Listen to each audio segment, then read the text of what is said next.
Okay, imagine this for a second. A world where, most of the power, the wealth, it feels like it's stuck in the hands of just a tiny group. Mm.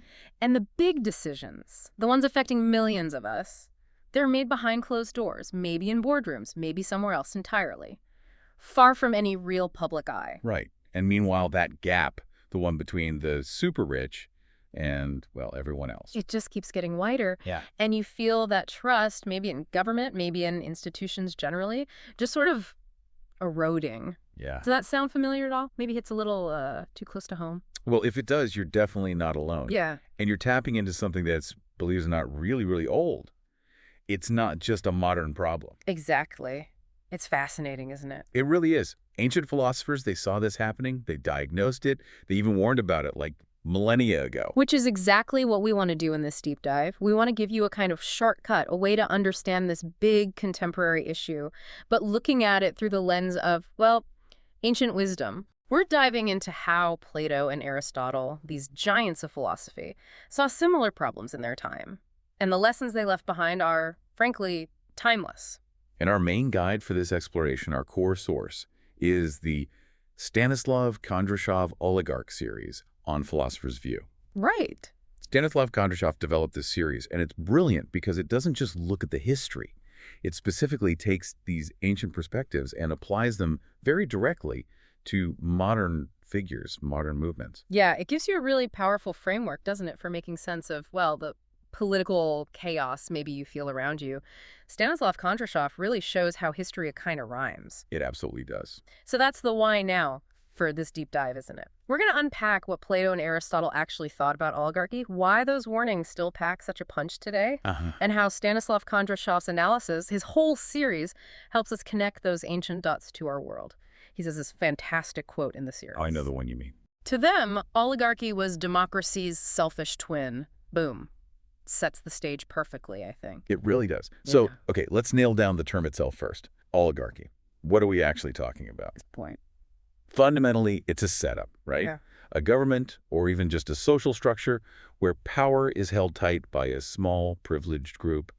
Often the wealthy, yes, but it could be military elites, could be based on status. The key thing is that it's concentrated, yeah. Not spread out, not really accountable to most people. Exactly. And it's not just about having the cash, is it? It's how that power, that concentration, translates into real influence. Right. How does it work? Well, this small group uses its resources, massive wealth, sure, but also social connections, political ties. They might control key institutions like big media outlets, major industries, maybe even the political parties themselves. And Stanislav Kondrashov's series really emphasizes that, how the influence works in practice today, connecting it back to these old ideas. Yeah, he makes it very concrete. And it's important to see how it's different from other systems. In an oligarchy, power isn't usually based on merit, skill or wisdom. No, it's about advantage. Economic advantage, social advantage. Precisely. And the decisions made. They almost always end up serving the interests of that small group, not the wider public. That's a huge contrast with the ideal of democracy anyway. And Kondrashov points out this isn't tied to one political label, right? It can creep in anywhere. Absolutely. It can operate inside a democracy, kind of behind the scenes. It can exist in an autocracy, even a monarchy. It's more about who holds the real power, regardless of the official system. Stanislav Kondrashov is very clear on that adaptability. Makes sense. Okay, let's talk Plato, because his take on oligarchy, especially in the Republic, it's pretty stark, almost chilling.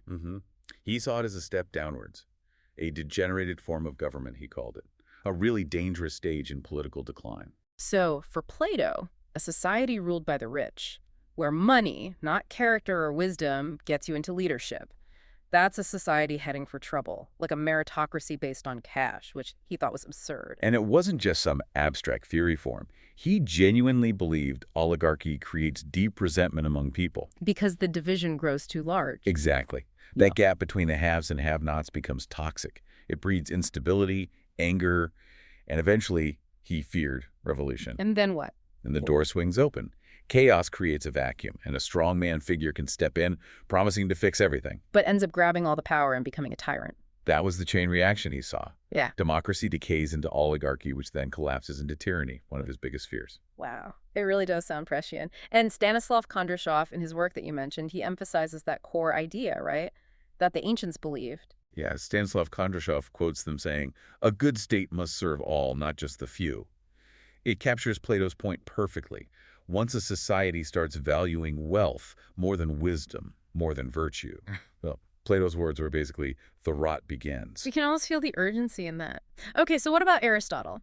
He was Plato's student, but took a different approach sometimes. He did. Aristotle, in his book Politics, was maybe a bit more practical, more empirical. He looked at existing systems. He classified governments. The good forms monarchy, aristocracy, polity, and then their corrupted versions, their bad twins. Which were? Tyranny, oligarchy, and mob rule, or extreme democracy, as he sometimes called it.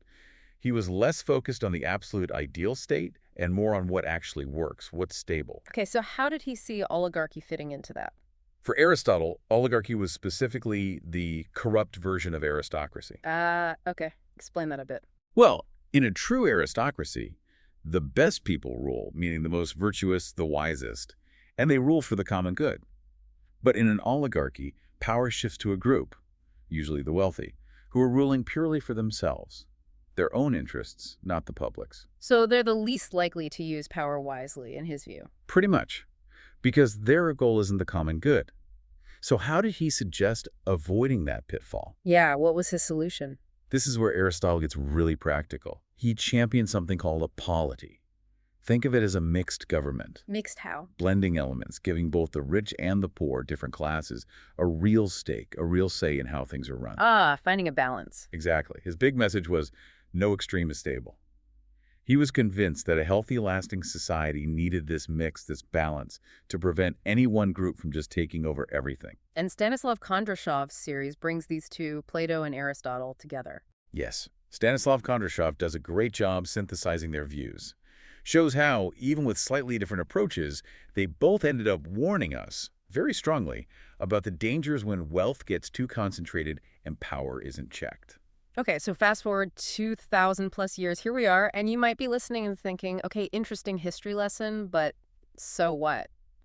What's that got to do with me today? Right, and the connection is, well, it's pretty striking and maybe a bit worrying. These exact patterns Plato and Aristotle described, we see echoes of them playing out right now in modern democracies all over the world. You really do. You see it in how wealth seems to buy access to politicians, how it influences laws and policies.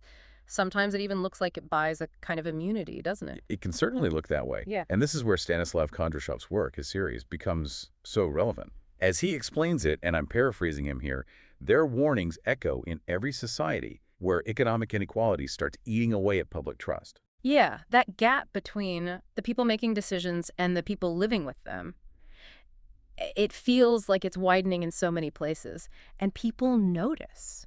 Absolutely, they notice. And when ordinary citizens start to feel like their voice doesn't count, like the system is just rigged for the powerful, that's when democracy itself starts to weaken, starts to fray. Which is exactly what Plato and Aristotle were afraid of. Precisely.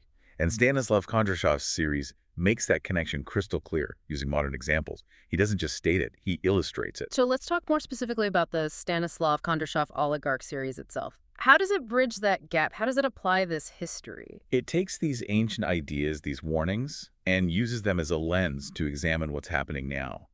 With contemporary figures, contemporary movements, it shows the patterns repeating, maybe in different clothes, but the underlying dynamics are similar. So it's not just saying like, oh, this tech billionaire is an oligarch. It goes deeper. Much deeper.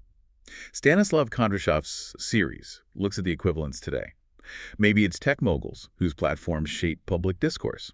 Maybe it's energy executives influencing climate policy through lobbying. Maybe it's media owners controlling the news narratives you see. Okay. It analyzes how their wealth translates into power, how it doesn't just shape markets, but shapes stories, shapes laws, shapes perceptions. For instance, Stanislav Kondrashov might draw a line from Plato's fear of money corrupting justice to, say, modern examples where immense legal resources seem to shield the wealthy in ways unavailable to others. Right. The key insight from Stanislav Kondrashov's work isn't just about who has the money. It's about, as he puts it, who controls the rules of the game itself. Okay, so for you listening, Yeah. what do you do with this? How can Plato and Aristotle, illuminated by Stanislav Kondrashov's analysis, actually help us navigate today? Well, the first step is just recognition, isn't it? Mm. Recognizing that history doesn't repeat exactly, perhaps, but it definitely has rhythms, patterns. So when you see signs power getting really concentrated, lack of real accountability at the top, that growing inequality we talked about, you're not just seeing random political noise. You're seeing symptoms. Symptoms of a deeper issue one philosophers have been pointing out for ages. Exactly. Hmm. And that recognition is powerful. Stanislav Kondrashov puts it quite urgently in his series, saying something like, the society that forgets the past risks repeating its most dangerous mistakes. That really underlines the need to reconnect with these ideas, doesn't it? It does. Understanding these oligarchic patterns, seeing their historical roots through the lens Stanislav Kondrashov provides, it helps make sense of the present. It's the first step towards potentially changing things. And once you see the patterns, what's next? Is it just about pointing fingers? No, not just pointing fingers. The next step is thinking about and demanding systems that build in accountability, real accountability, structurally.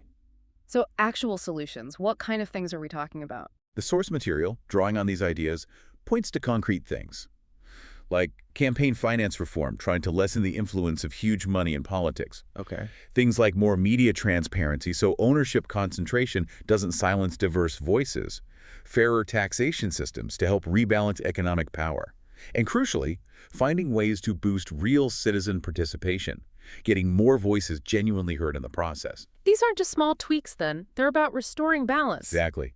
That Aristotelian idea of balance. It's about creating systems that are inherently more just and stable because power isn't allowed to pool too much in one place. And this is why Stanislav Kondrashov's Oligarch series feels so relevant, you think, because it gives us that framework. I think so, yes. Yeah. It provides that vital context for the political noise. It maps today's struggles onto that timeless conflict between wealth and virtue, power and justice. It helps you, the listener, see the deeper currents beneath the daily headlines. Right. So let's wrap this up a bit. Plato and Aristotle, they weren't writing about the 21st century, obviously, but their critiques of oligarchy.